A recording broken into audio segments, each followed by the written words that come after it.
ये कहानी बगदाद की है, अब्बासी खिलाफत के दौर की, जब ये शहर दुनिया का सबसे बड़ा तिजारती और रूहानी मरकज हुआ करता था। 9वीं सदी की गलियों में, जहां सुनारों, इत्र फरोशों और किताब बेचने वालों की दुकानें सजी रहती थीं, वहां एक छोटा सा तंदूर था। उसका मालिक कोई अमीर तकदीर वाला बंदा नहीं था। न उसके पास महल थे, न खजाने, लेकिन उसके पास कुछ और था। एक ऐसा उसूल जो उसे हर किसी से जुदा बनाता था। वो खोटे सिक्के कबूल करता था, जानबूझकर, बार बार, और कभी शिकायत नहीं करता था।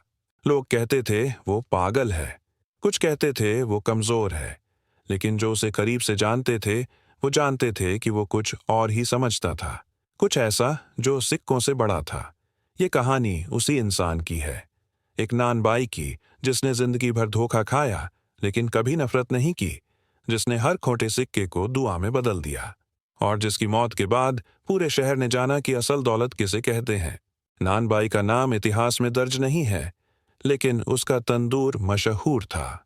हर सुबह फजर की अजान से पहले वो अपने तंदूर में आग जलाता।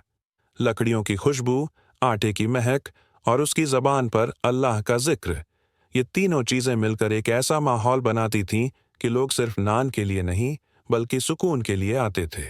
उसके नानों में कुछ खास था। कोई कहता वो हाथों का हुनर है, कोई कहता वो नीयत की बरकत है, लेकिन हकीकत ये थी कि वो हर नान को इबादत समझकर बनाता था। उसका एक उसूल था, कोई भूखा उसके तंदूर से खाली हाथ नहीं जाएगा। अगर कोई गरीब आता, कोई मुसाफिर, कोई भिखारी, तो वो बिना पैसे लिए नान दे देता। अल्लाह का दिया है भाई, बस दुआ दे दो, वो कहता। लोग उसे बेवकूफ समझते, लेकिन उसके चेहरे पर हमेशा वही इत्मीनान रहता। वो जानता था कि उसका हिसाब किताब किसी और के साथ है। लेकिन असल इम्तिहान तब शुरू हुआ जब लोगों ने उसकी नरमी का फायदा उठाना शुरू कर दिया। बगदाद की मंडियों में उन दिनों खोटे सिक्कों का चलन आम था।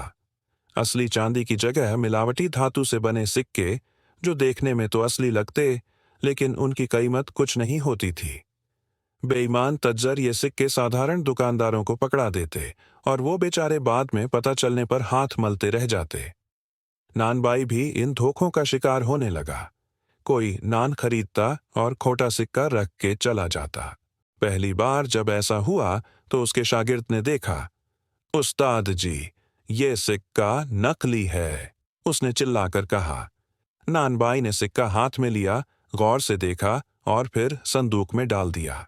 शागिर्द हैरान रह गया। लेकिन उस्ताद जी, आपको तो पता चल गया, वापस क्यों नहीं करते? उसे शर्मिंदा क्यों नहीं करते? नानबाई ने उसकी तरफ देखा। उसकी आंखों में कोई गुस्सा नहीं था, कोई तल्खी नहीं थी, बस एक गहरा सुकून था। बेटा, उसने कहा, शायद उसकी मजबूरी है, शायद उसे पता नहीं, या शायद अल्लाह ने मेरे नसीब में उसी के हाथ से रोजी लिखी है।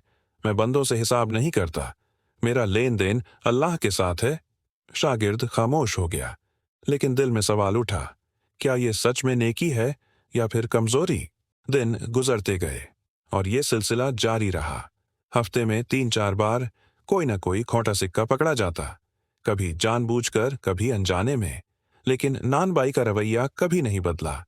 वो हर बार वही करता, मुस्कुराता, सिक्का कबूल करता और नान देकर दुआ देता। मोहल्ले में लोग बातें करने लगे। देखा उस नानबाई को, बिल्कुल सीधा साधा आदमी है, दुनियादारी नहीं जानता। कुछ लोग हंसते, कुछ तरस खाते, लेकिन एक अजीब बात हो रही थी। जितना ज्यादा लोग उसे धोखा देते, उतना ही ज्यादा उसका तंदूर चलने लगा। अब लोग दूर दूर से आने लगे, अमीर, गरीब, सब, क्योंकि कहीं ना कहीं सबको पता था कि इस नानाबाई के पास कुछ ऐसा है जो दूसरों के पास नहीं, एक दिल जो टूटता नहीं था। एक दिन एक सौदागर आया। बड़ा आदमी था, रेशम का सौदा करता था। उसने नान खरीदे और जानबूझकर एक खोटा सिक्का दिया। नानबाई ने लिया, मुस्कुराया और सिक्का रख लिया। सौदागर वापस मुड़ा, लेकिन कुछ कदम दूर जाकर रुक गया। उसके दिल में कुछ चुभ गया। वो वापस आया। तुमने देखा ना कि सिक्का नकली है? उसने पूछा। हाँ भाई, देखा, नानबाई ने कहा। तो फिर? नानबाई ने आहिस्ता से कहा, तुम्हें किसी वजह से ये करना पड़ा होगा। मैं कौन होता हूं तुम्हें शर्मिंदा करने वाला? अल्लाह, तुम्हारे हाल पर रहम करे। सौदागर की आंखों में पानी आ गया। वो बिना कुछ कहे चला गया। लेकिन अगले दिन वो 10 असली सिक्के लेकर आया। मुझे माफ कर दो, उसने कहा। मैंने तुम्हारी नेकी का इम्तिहान लिया था। तुम सच्चे हो। नानबाई ने सिक्के वापस कर दिए। भाई, तुमने कोई गलती नहीं की और मैंने कोई एहसान नहीं किया, बस अपना काम किया। सौदागर उसी दिन से उसका पक्का ग्राहक बन गया और पूरे शहर में कहानी फैल गई उस नानबाई की, जो खोटे सिक्के भी मोहब्बत से कबूल करता है। बरस गुजर गए। नानबाई बूढ़ा होने लगा। उसके बाल सफेद हो गए, हाथों में कंपन आने लगा, लेकिन तंदूर की आग अब भी उसी तरह जलती थी। उसके शागिर्द अब काम संभालने लगे थे, लेकिन वो रोज आता, आटा गूंथता, नान लगाता और दुआएं देता। एक रात उसने अपने शागिर्दों को बुलाया। बेटा, एक बात बताऊं, उसने कहा। लोग सोचते हैं मैं बेवकूफ हूं, लेकिन मैं एक बात जानता हूं। अगर मैं बंदों के खोटे सिक्के कबूल करता रहा तो मेरा अल्लाह भी मेरे खोटे अमाल कबूल कर लेगा। मैं गलतियों से भरा इंसान हूं, लेकिन मैंने कभी किसी को जलील नहीं किया। उम्मीद है कि अल्लाह मुझे भी जलील नहीं करेगा। शागिर्दों की आंखों में आंसू आ गए। उन्हें समझ आ गया कि उनके उस्ताद ने जिंदगी भर जो किया वो सिर्फ नरमी नहीं थी, वो एक इबादत थी, एक ऐसा सबक था जो किताबों में नहीं मिलता। कुछ ही दिनों बाद एक सुबह नानबाई तंदूर पर नहीं आया। शागिर्द उसके घर गए तो देखा कि वो अपने बिस्तर पर लेटा है। चेहरे पर अजीब सा इत्मीनान था। हाथ में तस्बीह थी, माथे से नूर झलक रहा था। वो रात भर अल्लाह से बातें करता रहा था। फजर के वक्त उसने आहिस्ता से अल्हम्दुलिल्लाह कहा और रूह परवाज कर गई। जब खबर फैली तो पूरा मोहल्ला रो पड़ा। अमीर, गरीब, सौदागर, भिखारी सब उसके जनाजे में शामिल हुए। गलियां भर गईं। लोग एक दूसरे से कह रहे थे, ये वो शख्स है जिसने कभी किसी का दिल नहीं तोड़ा। उसने हमें मोहब्बत दी जब हम धोखा दे रहे थे। कुछ दिन बाद उसके एक शागिर्द ने ख्वाब देखा। उस्ताद एक हरी भरी वादी में बैठा था। उसके सामने एक चमकता हुआ तंदूर था जिससे नूर की रोशनी निकल रही थी। चेहरे पर वही मुस्कुराहट थी। उस्ताद जी, शागिर्द ने पूछा, आप यहाँ कैसे हैं? नानाबाई हंसा। बेटा, मैंने बंदों के खोटे सिक्के कबूल किए। अल्लाह ने मेरे खोटे अमाल कबूल कर लिए। यहाँ कोई चीज की कमी नहीं। यहाँ हर नान दुआ में बदल जाता है। शागिर्द की आंख खुली। उसने सारे शागिर्दों को बुलाया और ख्वाब सुनाया।